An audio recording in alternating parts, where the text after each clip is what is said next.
La Universidad Autónoma Metropolitana Unidad Xochimilco, a través de la Coordinación de Extensión Universitaria y Difusión Cultural y la Galería del Sur, les da la más cordial bienvenida a la inauguración de la exposición Intimidades y Extimidades, obra de la doctora Diana Guzmán y el doctor Jorge Castillo Morquecho.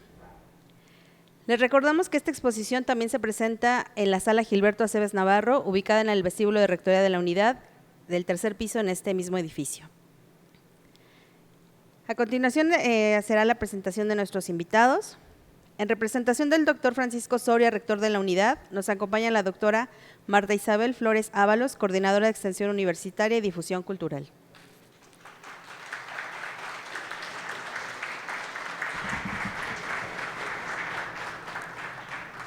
Nos acompaña también grandes amigos como la doctora Sandra Martí,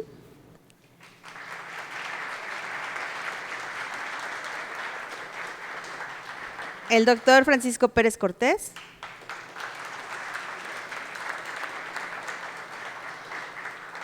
el maestro Víctor Muñoz y nuestros invitados de honor, la doctora Diana Guzmán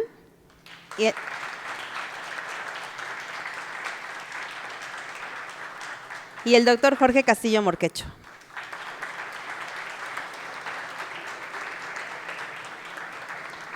A continuación, la doctora Marta Isabel Flores, coordinadora de Extensión Universitaria y Difusión Cultural, nos dirigirá unas palabras y así dirigirá la mesa. Gracias.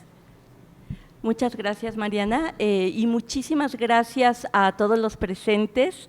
Estoy encantadísima que haya tanto quórum, porque realmente se lo merece esta exposición y se lo merecen nuestros expositores. Es un enorme placer. Estamos nosotros ya a 49 años por cumplir como Universidad UAM Xochimilco, entonces creo que este es un buen camino para empezar los 50, con inicios de celebración, exactamente. Y bueno, ¿qué decir?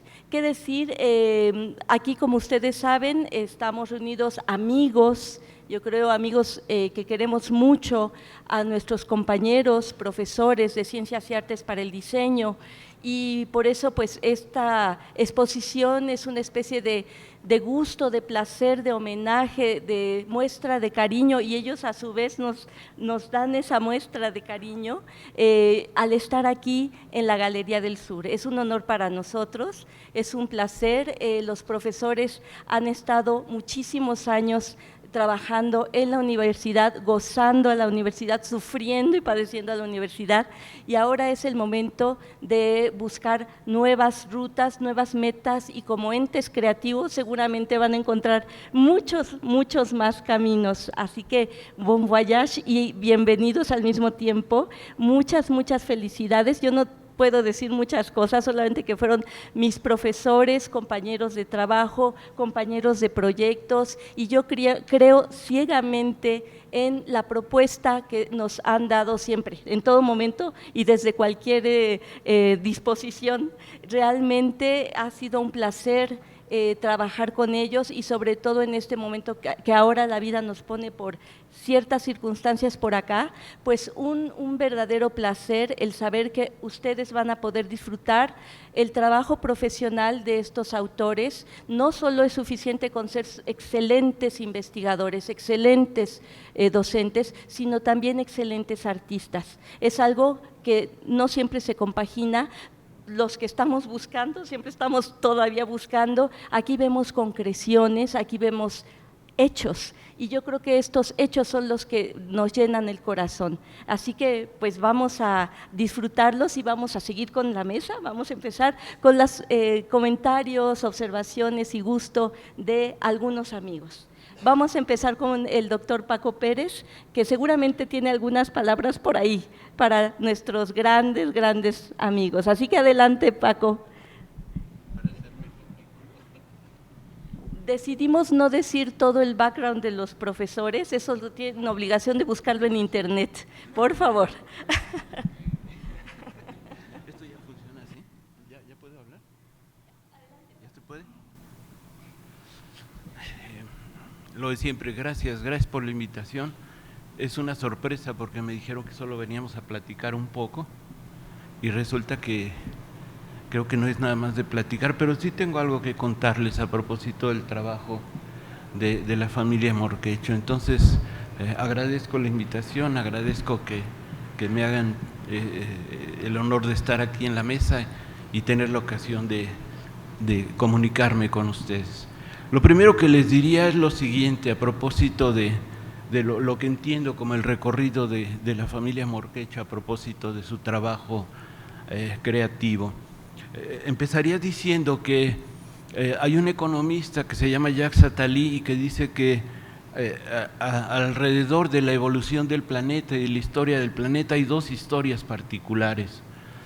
Una historia que es una historia alegre, maravillosa, es la historia natural, es la historia de la naturaleza, es la historia del cosmos, que es verdaderamente una historia fantástica, cuyo ensamblaje verdaderamente pareciera un milagro, pero que en todo caso hace referencia a un esquema de evolución y de desarrollo en el que de pronto todo coincidió y se convirtió en el marco para que la vida en el planeta apareciera, y en particular la vida humana.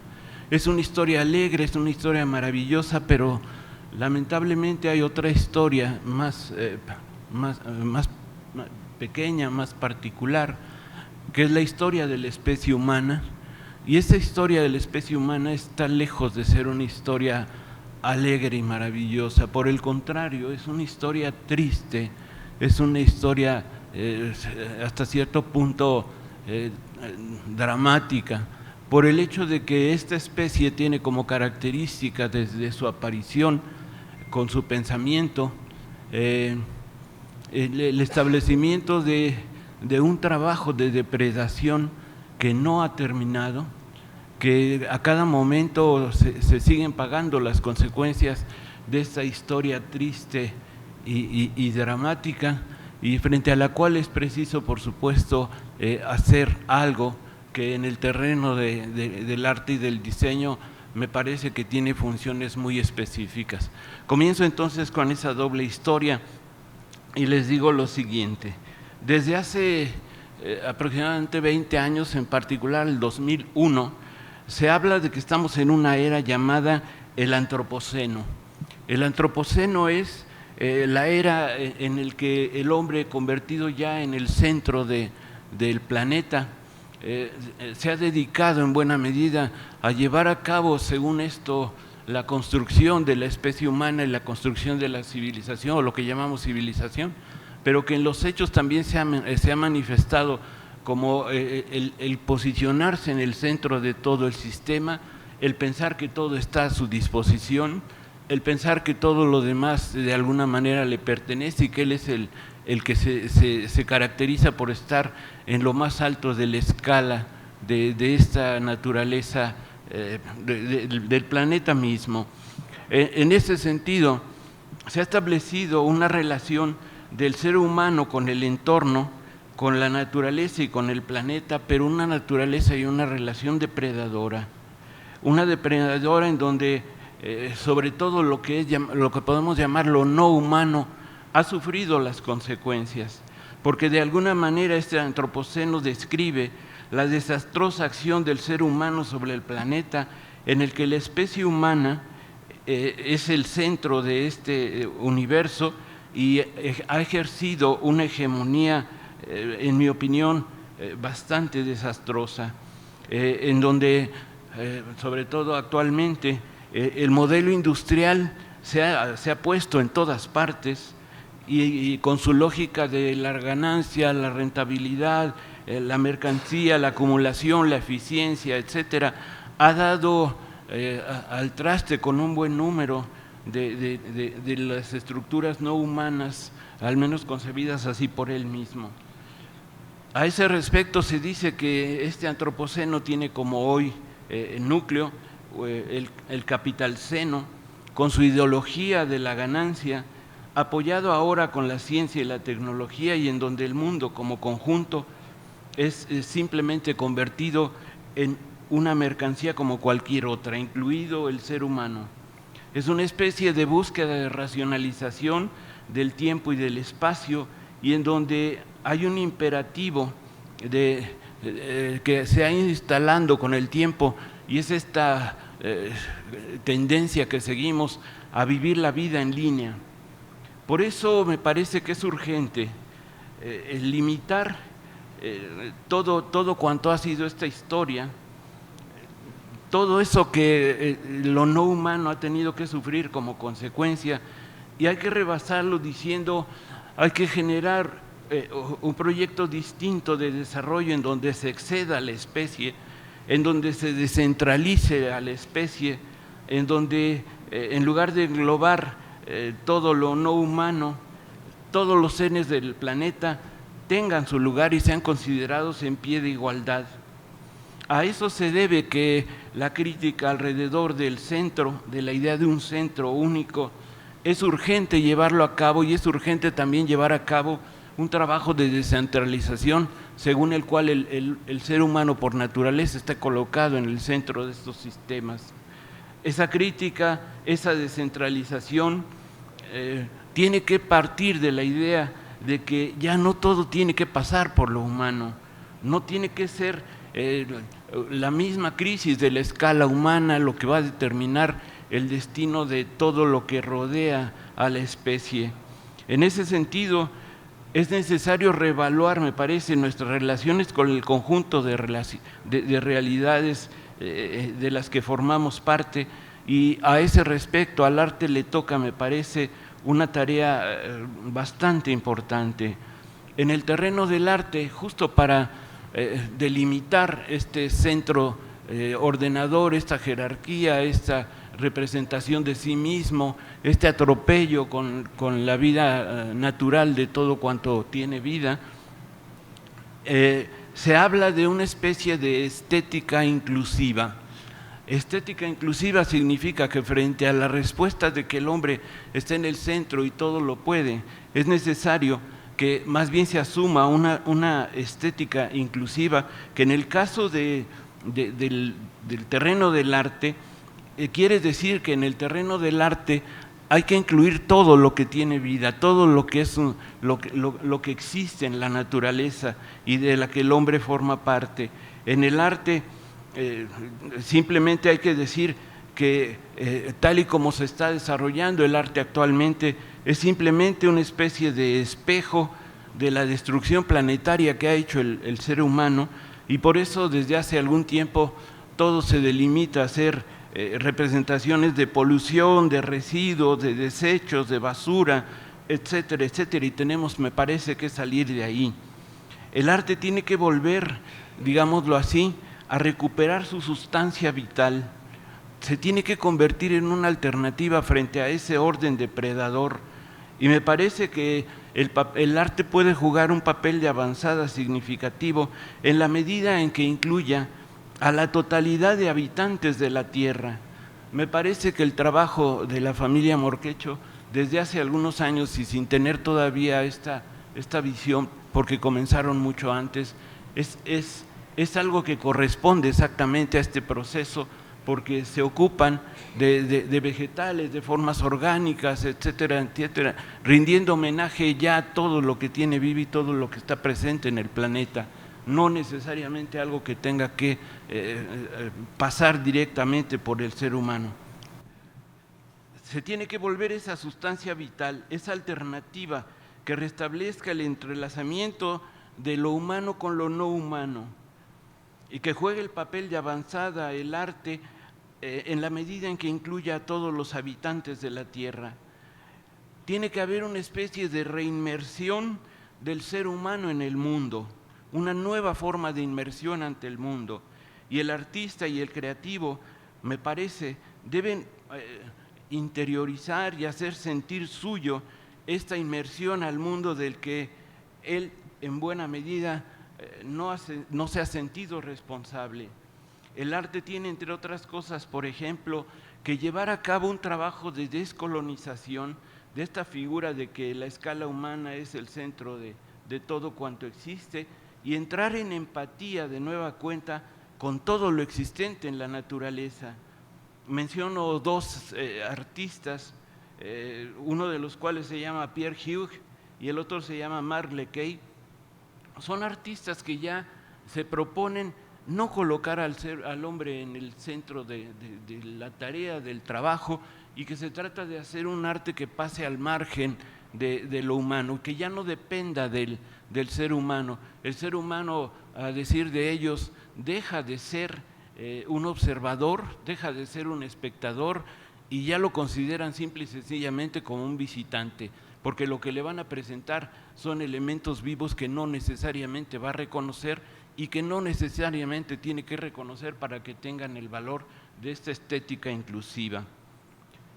En su caso, el arte me parece, a decir suyo, que debe intensificar la presencia de todo lo que hay en el planeta. Hay que meter en escena, dice Hugh, abejas, perros, moluscos, bacilos, mundos subhumanos le llama, de tal manera que se genere alrededor de todo el espectro natural una especie de sensibilidad o de reino sensorial que acabe con la presencia de que todo tiene que ir a dar a un ser humano que valora cuanto es producido. Difundir ese reino sensorial lleva a algunos analistas a hablar de una especie de tecnoanimismo, porque efectivamente hay que recurrir a las partes tecnológicas, pero hay que hacerlo también en dirección de la búsqueda de todo cuanto tiene vida. Hay que expandir y exponer directamente las formas vegetales, las formas animales, los tejidos que no necesariamente están determinados por la observancia del ser humano. Por ejemplo, el presentar un cuerpo irreconocible para el ser humano porque ha sido reducido a piezas desprendidas, redes de objetos de interacción o interconectados, dice Leclerc. Después de todo, el hombre como ser humano es una invención reciente y puede ser desplazado de todo aquello que puede tener vida propia y una forma de expresión propia. Hay que recuperar entonces las formas y los materiales vivos. Hay que hacer una estética deliberadamente deshumanizante a través de una relación entre diferentes sujetos con diferente naturaleza. Es decir, establecer como criterio para la producción artística una horizontalidad, ya no una centralidad, sino una horizontalidad en donde no todo va a dar al ser humano, y que desde el año 2010 se acabó manifestando como ese animismo en el arte. Hay que evaporar la diferencia, dicen ellos, entre sujetos y objetos. Hoy que el hombre ha sido convertido también en una especie de materia prima por los procesos productivos que sirven de base a la organización social, es preciso que también él se iguale en condición de importancia que junto a cualquier otro ser vivo y cualquier otra especie que esté presente en la tierra. Hay que desdibujar también la figura del artista y del creador, porque aquí se trata de combinar humanos y animales y vegetales en el mismo plano. Vegetales, animales, robots y redes de prótesis, por ejemplo, pueden estar hoy día insertos en una sola imagen, llevando a cabo lo que alguien propone como crítico, el llamado realismo especulativo, aquel que pone en evaluación y aquel que se propone evacuar la figura del ser humano como el único capaz de hacer y de entender el arte. Hay que recuperar, por ejemplo, a todos los pobladores del bosque, a todos los seres que en el planeta existen y que tienen que ser vistos en pie de igualdad con respecto del ser humano, para generar un tipo de coactividad diferente en el terreno del arte y entrelazando siempre, insisto, lo humano con lo no humano. Dos figuras para definir un poco lo que sería esta tarea. El arte de la época actual, de esto que estamos hablando, sería, dicen ellos, un arte coral híbrido, mixto, la imagen de toda especie viva. Y la otra imagen es que el panorama aparentemente en el terreno del arte debiera ser algo así como el de un acuario, es decir, un lugar en donde las vidas coexisten al mismo tiempo y con la misma importancia. Esculturas bacteriológicas, telas de arañas, formas orgánicas, miembros humanos y miembros animales, y en donde muy pronto, digámoslo así, el trabajo del artista se parece al del antropólogo, pero no el del antropólogo en el sentido tradicional, sino de un antropólogo que justamente nutre y presenta la bola de conexiones que hay entre los sistemas pues ecológicos, digámoslo así. El arte pues se tiene que convertir en un lugar de recomposición de la realidad, tiene que reconectarnos de otra manera con todo lo vivo, tiene que formar parte del proceso de revitalización del signo, esta vez a todo nivel. Tiene que orientarse hacia un futuro potencial y bocetar otros contramodelos de vida, como por ejemplo la cooperación humana con lo no humano. Termino diciendo que se trata de que el arte se sujete a una especie de práctica altermoderna que resista la estandarización que sufrimos actualmente, que dé pie a un régimen relacional del arte y en donde el arte es convertido ya en una fuerza energética, en una energía durable, capaz de contribuir a la transformación de la sociedad, del planeta y de todo lo que tiene vida en este mundo. Gracias.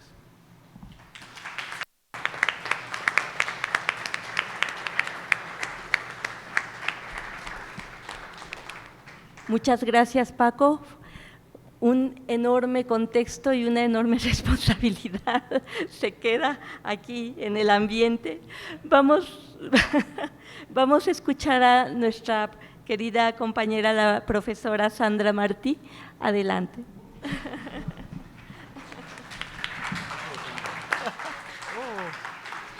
Bravísimo, Paco.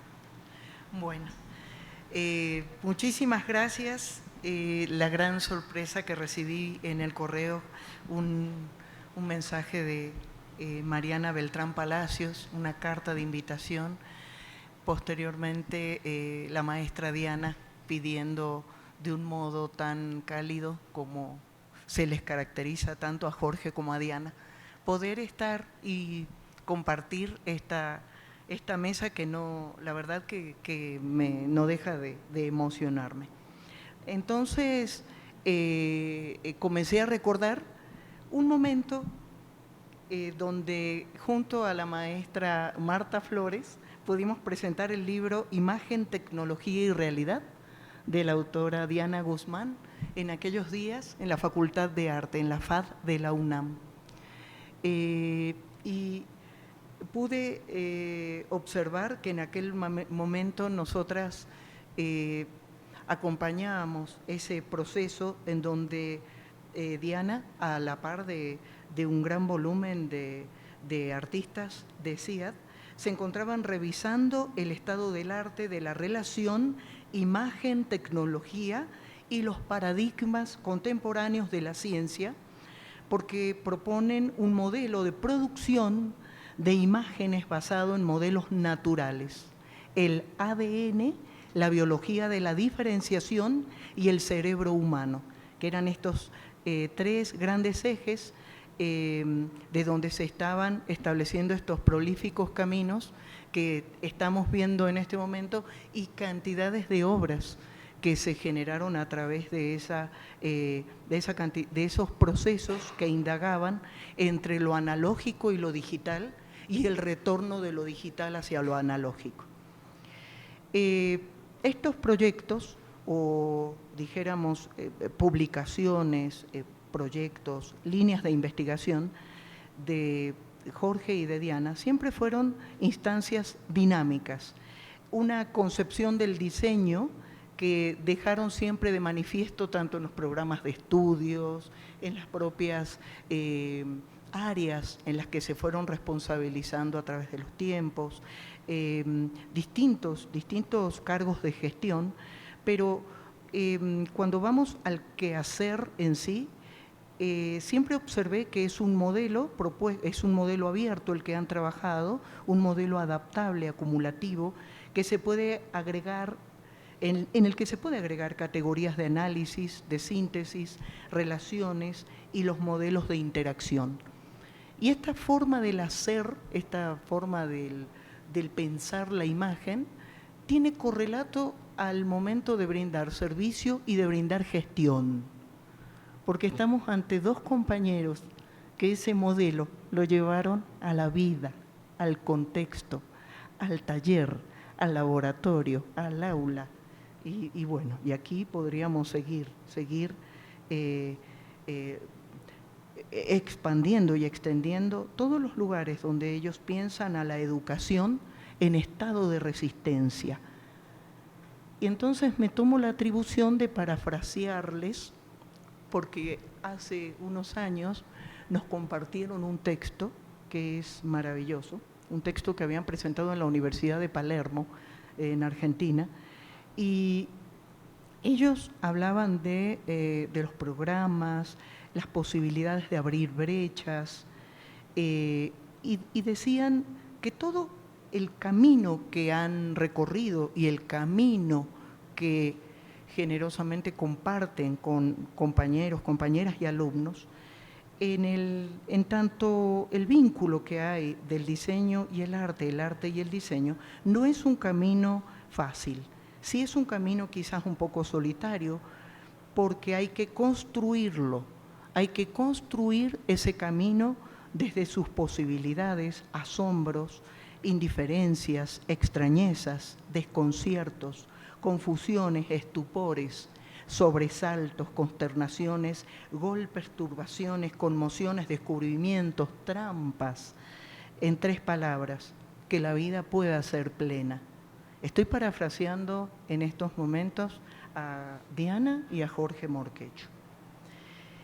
Yo pienso que ambos van a jugar muchísimo más con sus hijos a partir de ahora. Ya jugaban, pero ahora van a tener más tiempo para jugar y para bailar con sus nietos, porque al hablar de esta postura del diseño de la resistencia, yo pienso que ellos continuarán no siendo el deseo del sistema, no siendo lo que las personas desean que tú seas, para continuar viajando por una vida espiral virtuosa y no un círculo vicioso. Pienso que van a seguir desobedeciendo, que no van a tenerle miedo a ninguna enfermedad. Van a ser amos y esclavos a la vez. Van a sentir por un instante el terror de la nada, el terror del vacío, y ese hábito que tiene tanto Jorge como Diana, la forma de poder trazar trayecto y camino en cualquier modo y forma de ser de esos vacíos. Este diseño de la resistencia que han vivido, que han habitado, que han encarnado durante tantísimas décadas, es un diseño que presenta una realidad inicial para extraer de ella algo distinto, que ponga al descubierto la complejidad de la sociedad y la complejidad del ser, que examine la conciencia perceptiva y a su vez expanda la conciencia del mundo que nos rodea. Un diseño que descifre y revitalice un camino de la humanidad, camino de rupturas, de aciertos, desaciertos, es decir, tener la capacidad de provocar y expandir nuestras ideas, dudar de ellas, de construirnos y renacer una y mil veces. Es necesario resistir el diseño. También una palabra que me gusta mucho que usan nuestros compañeros, que le llaman el diseño de la perversidad, aquel que se impone a la sociedad en un estado patológico de voracidad, con el cual se pretende anular a la otra persona, para someterla, hacer que la persona haga lo que uno quiere, negarle, enajenarlo para fines egoístas. Esos diseños que pueden ser la paradoja de la creatividad para destruir, un diseño que no solucione problemas, sino que crea nuevos problemas. Los problemas tales como la pobreza de las personas, que nos llevan a pensar que si nos vamos a querer salvar como humanidad, tendríamos que dejar de producir tantísimos diseños, formas o sistemas que nos dañan. Ya vamos concluyendo y diríamos, son muchísimos los ejemplos que nos ha dado la historia del diseño, cuando queremos solamente formalizarlo, racionalizarlo, en vez de fortalecer todas sus posibilidades creadoras e imaginativas, o todo lo que hemos diseñado y todavía está diseñado de modo incompleto. Ambos maestros profesan ir complejizando el retorno de las necesidades interiores, complejizar las capas del cómo conecto, cómo voy conectando con ese interior, cómo voy a regresar a la vida interior, a la primacía de la comprensión del prójimo, cómo puedo retornar al amor y a la amistad. Hasta aquí yo les comparto algunas de estas ideas que bien recuerdo que de un modo u otro las escuchábamos en comisiones, en distintas y diversas instancias de gestión. Porque Diana y Jorge hoy retornan una y mil veces al calor de la intimidad. Este título tan precioso que le han colocado a su exposición. Porque más que una despedida, ellos van a comenzar esta etapa, una etapa compleja, una etapa comprometida, por la que ya han transitado durante muchísimos años, porque es una forma de comprender el viva la vida que a través de sus propias miradas se convierte en continua serendipia. Yo quiero agradecer a Jorge y a Diana que nos enseñaron a seguir mirando una y mil veces, aunque creamos que las cosas las teníamos lo suficientemente conocidas. Muchas gracias.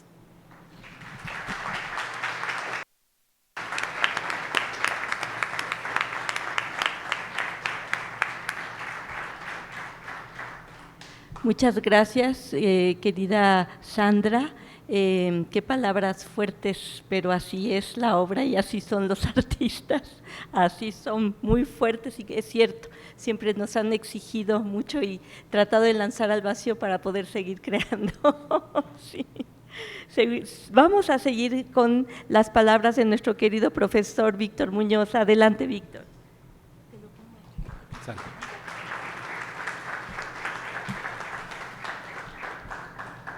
Bueno, primero hay que dar las gracias por la invitación. Es un gusto estar aquí, conversar con los compañeros de la mesa, particularmente con Diana y con Jorge. Y pues igual fue sorpresivo, es decir, a mí me llaman la semana pasada o me mandan un mensajito y me dice Jorge que quiere que participe acá, que platique con ellos en este conversatorio, y le digo, oye, no he visto esa etapa de la pintura. Dice, bueno, pues ya está en la galería. Ah, bueno, pues el lunes paso a verla, ¿no? Entonces el lunes llegué aquí y me di la vuelta y me dejó sorprendido. La pregunta que me hice fue, ¿de dónde viene esta obra? ¿De dónde viene esta iconografía? Y entonces empecé a rebuscar un poco rápidamente y me di cuenta que tenía que remontarme a hace 137 años. En septiembre de 1886, Jean Moreas publica en el Fígaro el Manifiesto Simbolista. Y el Manifiesto Simbolista es partir las aguas, separar los ríos, porque la sociedad de la desdicha, a la que refirió también a su manera Paco, esa sociedad de la desdicha no nació ayer, no llegó con la crisis ecológica y ambiental que vivimos. La sociedad de la desdicha nació desde el siglo XVI con la acumulación del capital. Es decir, viene este proceso que señalaba también Paco, de la búsqueda de la ganancia y el crecimiento y el progreso contra todo lo que sea necesario destruir, lo destruimos. La industrialización trajo, como ustedes saben muy bien, y solo lo voy a mencionar para recordarlo, el despojo de los medios de producción de grandes sociedades, de grandes núcleos humanos, para dejar solo la fuerza de trabajo y por lo tanto someter la explotación de los dueños de los medios de producción, de la burguesía naciente y creciente, para dejar una sociedad hecha pedazos. Ese problema persiste hoy y de ahí viene este conversatorio. Entonces, ¿por qué decía que Jean Moreas divide las aguas? Porque se separa de toda la cultura literaria y artística que era ferviente compañera del movimiento sindicalista en Europa, pero que se va a los extremos de la anarquía y el terrorismo. Y en las décadas finales del 19 sucede esta partición de las aguas y los simbolistas van a separarse de estas posturas radicales. ¿Y qué plantea el simbolismo? Una frase importante del manifiesto dice que se trata de vestir la idea de una forma sensible, servirse de la forma sensible para expresar la idea. Eso está en el manifiesto simbolista. Y eso tiene que ver con la relación entre lo subjetivo y lo objetivo. Tiene que ver con una actitud mística en la que, como dice Elsa Cross, nuestra admirada poeta,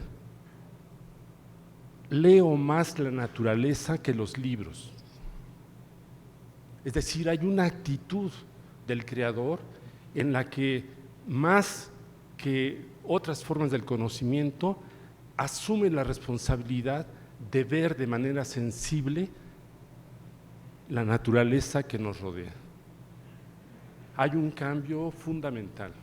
No es el que llega a aprovecharse de la explotación de los recursos naturales, es el que es capaz de ver en el espejo de la naturaleza, en el espejo de lo que nos rodea, nuestra propia vida y nuestra existencia.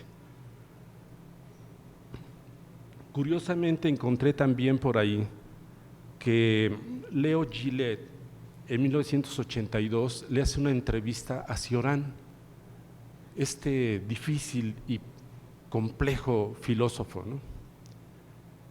Y curiosamente podría parecernos contradictorio. Cioran en una pregunta le dice: podríamos decir que solo lo real es lo afectivo.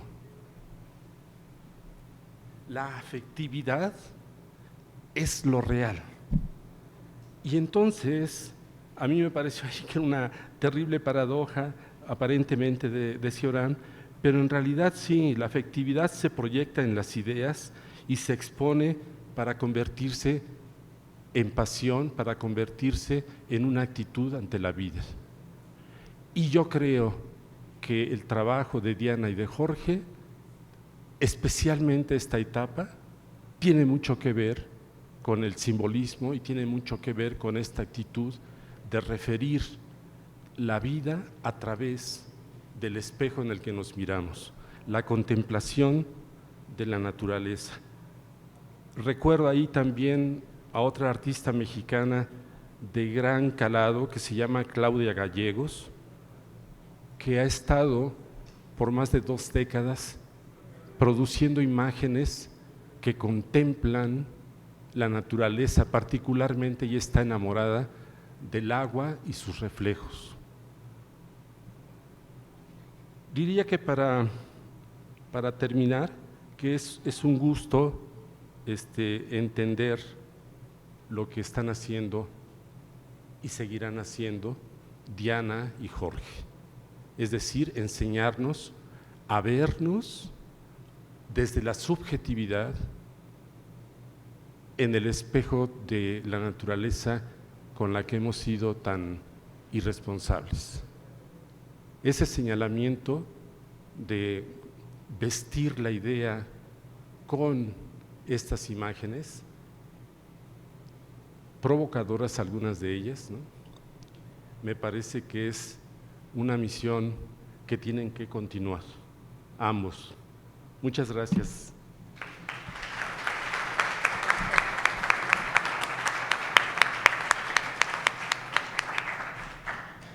Muchas gracias, Víctor. Qué hermoso y qué maravillosa manera de también ubicar a la obra en este contexto, ¿no? Es algo súper interesante, súper rico. Vamos a escuchar a Diana. Adelante, mi querida. Hola, buenas tardes. Me da gusto que estén aquí porque toda una vida en la UAM y hice de todo.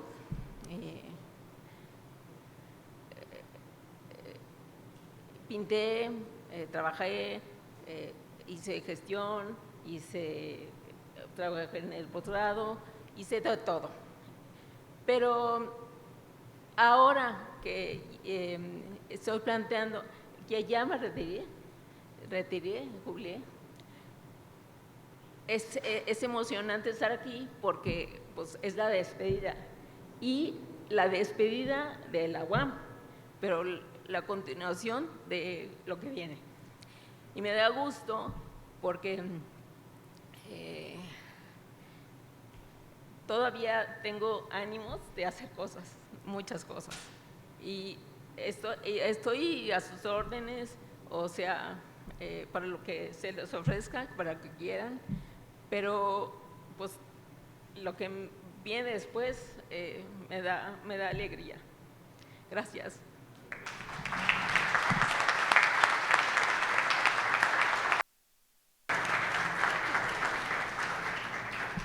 Muchas gracias, Diana. Segurísimo que sí. Vamos a escuchar a Jorge. Adelante, mi querido profesor. Bueno, primero muchas gracias por su presencia. De todos los que están aquí, a todos tengo mucho que agradecerles, pero mucho. Los alumnos que creen que no los conozco, ya los conozco. De todos los alumnos que hemos tenido y de alguna manera, aunque no hayamos tenido un contacto directo, soy su maestro, de alguna manera. Les voy a contar dos historias que tiene esta exposición, esta que está aquí y la que está en la parte de arriba. La que está aquí, en 2005 hicimos una exposición en la galería de la universidad, la galería, ¿cómo se llama? La de Puebla, la que está en Puebla. ¿La galería qué? La Galería Metropolitana, que está en las calles de Puebla o por allí cerca.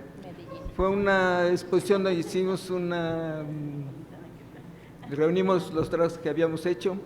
La presentación la hizo Raquel Tibol. Eso fue en 2005. En 2006 y 2007 empezamos a preparar una exposición especial para una galería en Monterrey. Entonces nos dedicamos 2006 y 2007 a pintar. Lo que pintamos son estos cuadros que ustedes están viendo. En 2008, en enero de 2008, un día en la mañana, está más o menos escrito así algo que escribí. Nos levantamos Diana y yo, nos bañamos, nos peinamos, decidimos, subimos al coche y nos vinimos a la universidad. Antes de llegar a la universidad nos tomamos un café. En el café estamos haciendo los planes del año y dijimos, Diana tiene que publicar un libro que después ya se publicó y nos hicieron el favor de presentarlo. Tenemos que organizar la exposición de lo que hemos estado preparando. Hicimos un listado de todos los planes que teníamos para el año.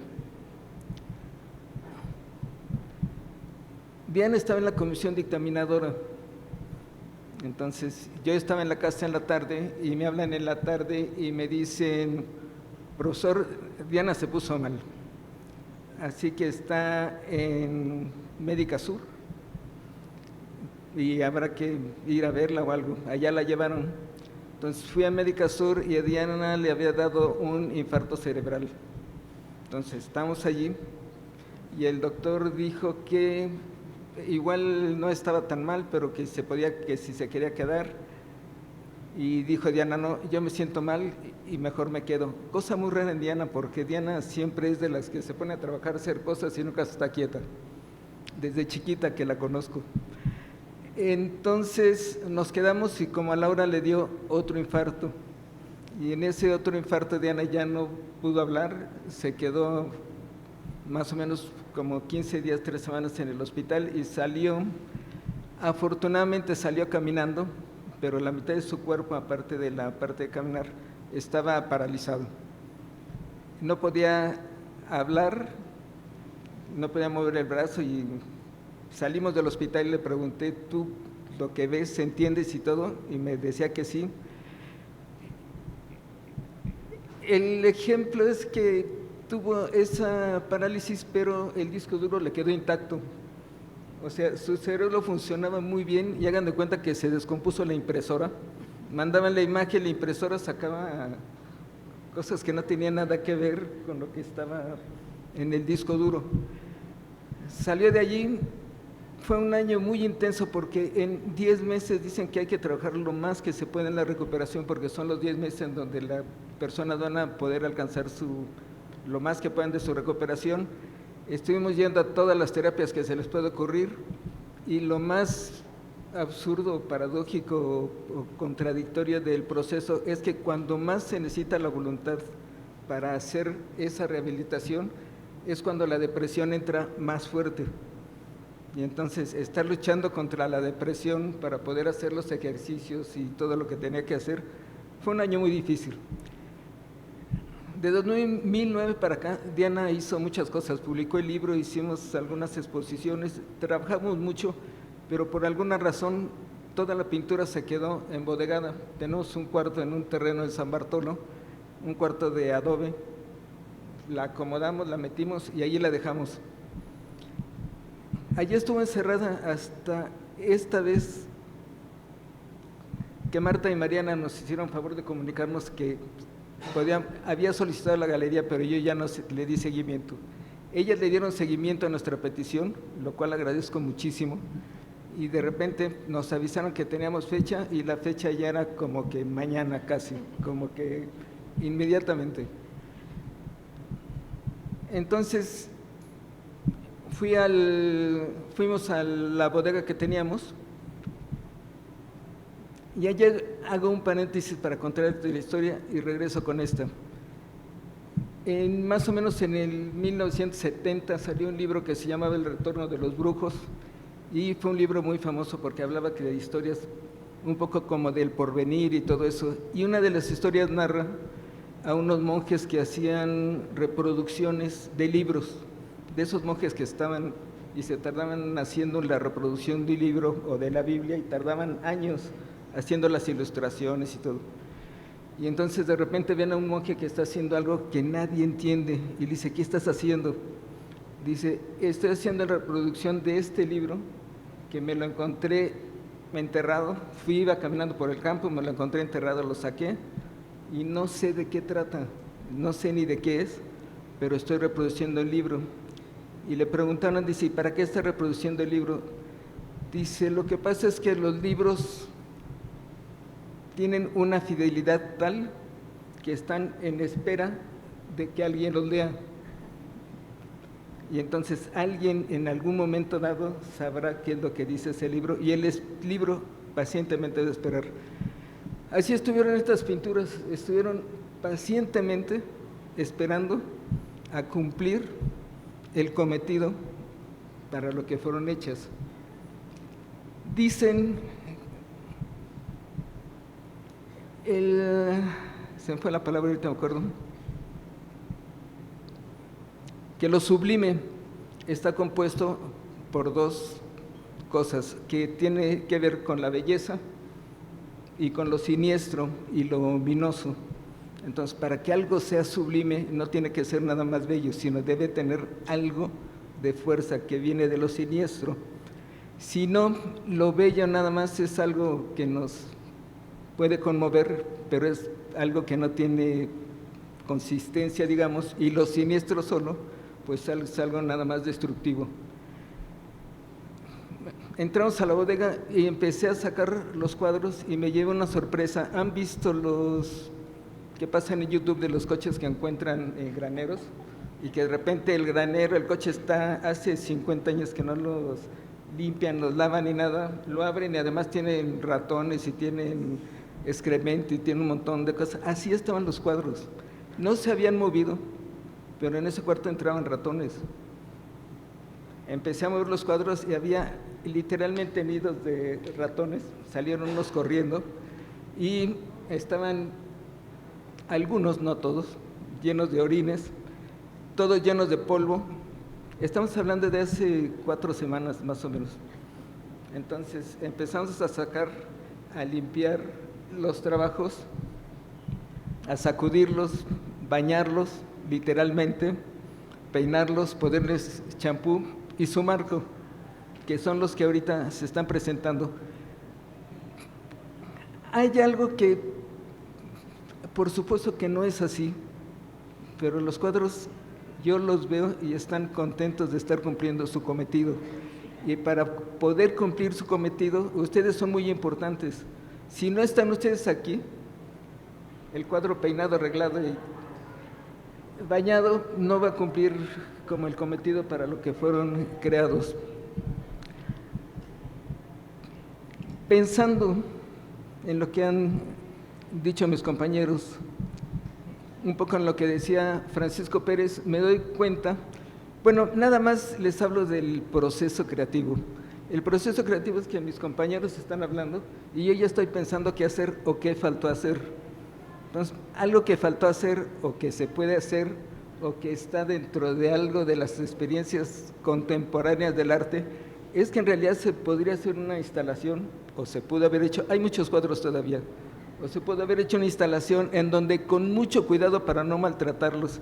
En este caso, no maltratarlos implica no quitarles el polvo, la tierra y la pátina, ni los ratones ni los nidos, haberlo hecho aquí, la instalación de los cuadros, tal cual están, hubiera sido interesante y no tiene,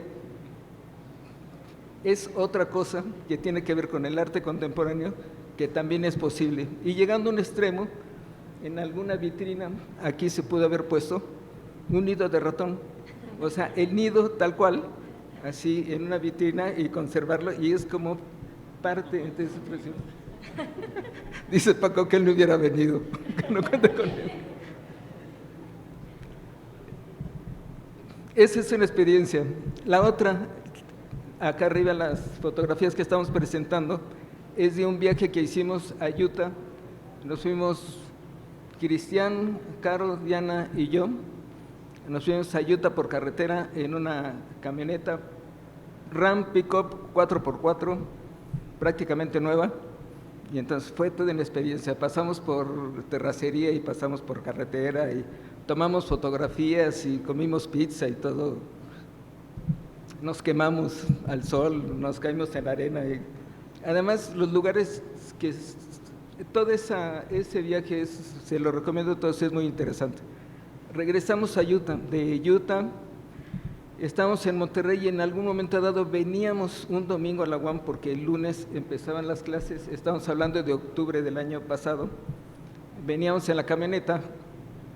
De repente, en la carretera 57, si han oído las noticias, es donde han encontrado gente en el desierto tirada y todo eso. Veníamos por la carretera 57 llegando a Matehuala, se nos empareja un Jetta muy viejo, viene un señor armado de copiloto, viene otro manejando, sacan una torreta, y el que viene armado y nos dicen que nos orillemos.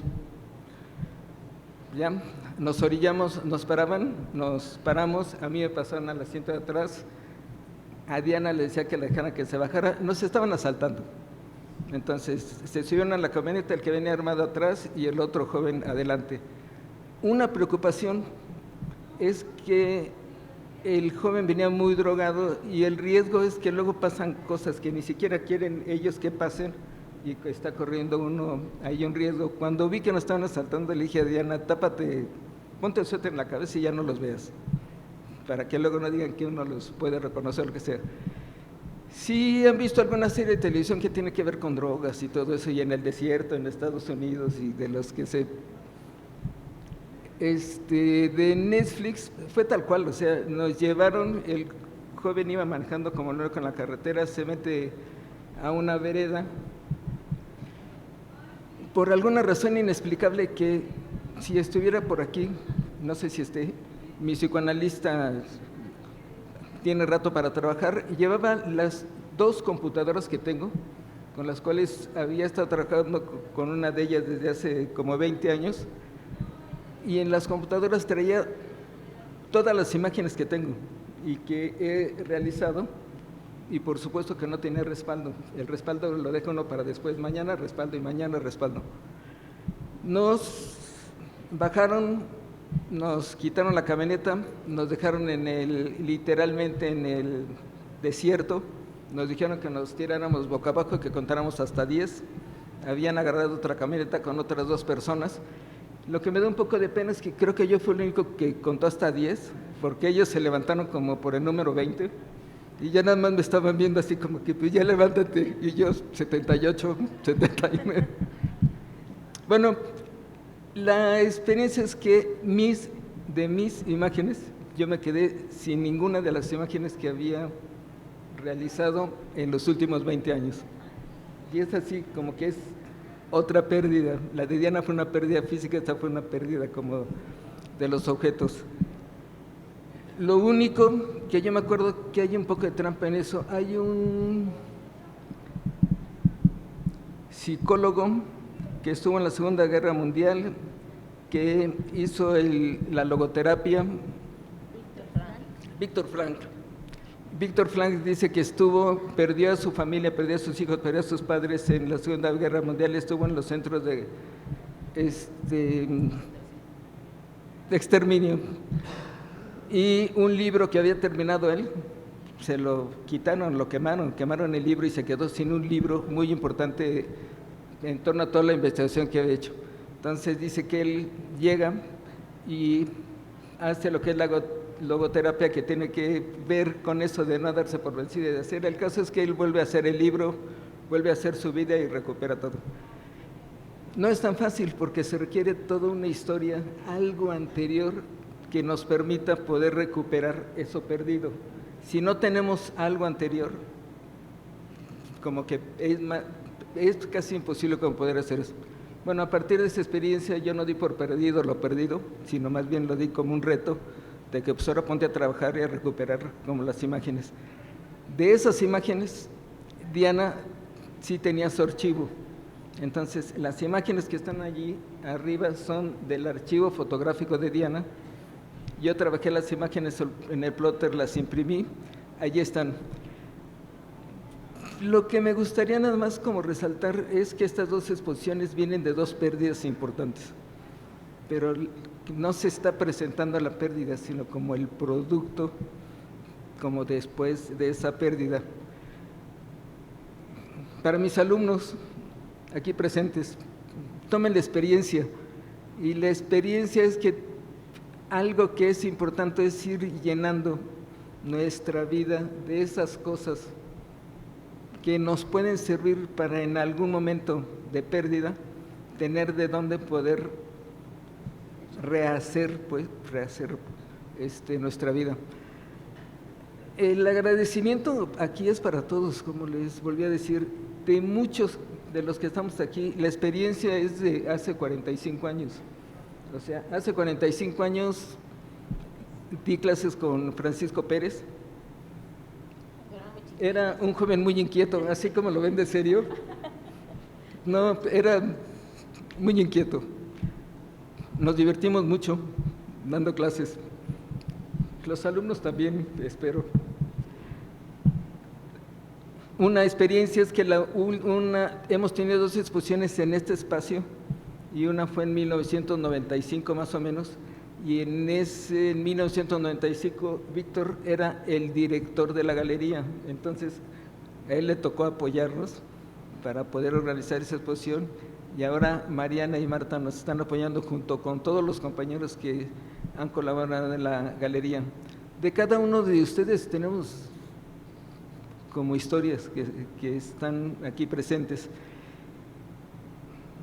El porvenir, no hay a un joven en una película dice, es que yo quiero ser artista, y su abuelo le dice, no te preocupes por lo que hagas, si eres artista, vas a ser artista, no hay como que no hay nada que te detenga a… No dejaría el término artista por un lado, pero lo que tiene que ver con la experiencia, el acto, ¿y qué más, Paco? Y el proceso creativo, es que lo saqué de un libro de Paco.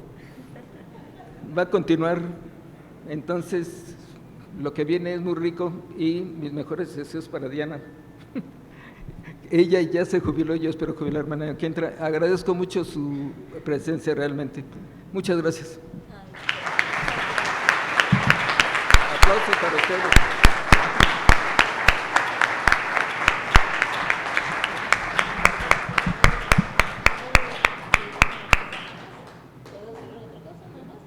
Yo creo que sí.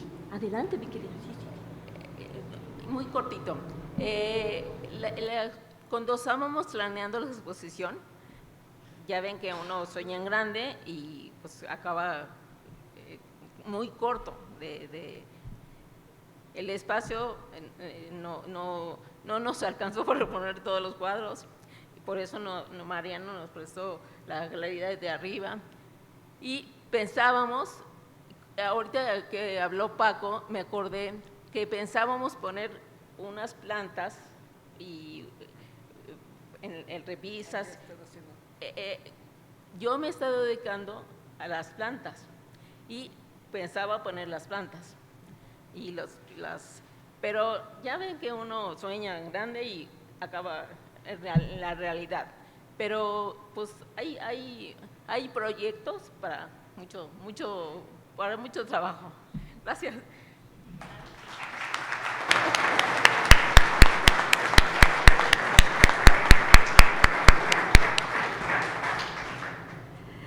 Muchísimas gracias, estimados compañeros, estimados amigos, estimados y grandes profesores, enormes compañeros que estuvieron en la mesa para homenajear, agradecer y para hacer algunos bellos comentarios, fuertes comentarios sobre nuestros queridos profesores Diana y Jorge y su obra y su vida y todo lo que queda por delante. Viene la parte oficial, ya falta poquitito para la inauguración. Vamos a entregar los reconocimientos, que es la parte formal, así, no al contrario. Muchísimas gracias para Sandra, Víctor, mi queridísimo, y Paco querido, me paso para allá para las palabras oficiales. Y bueno, obviamente que agradecemos al equipo de servicio social de la Galería del Sur, a la querida Mariana Beltrán, que se hizo cargo de todo este enorme trabajo con mucho gusto y con mucho entusiasmo, también al personal de sección de producción videográfica y sonorización por su apoyo para llevar a cabo esta exposición, y gracias a Óscar Zavala, que siempre nos ayuda a coordinarnos, compañeros de la Coordinación de Extensión Universitaria y Difusión Cultural. Y ahora sí, por favor, me dicen qué horas son, nos ponemos de pie, siendo las 2:12. Queda inaugurada la exposición Intimidades y Extimidades de los profesores, artistas, queridos amigos Diana Guzmán y Jorge Castillo Morquecho. Felicidades.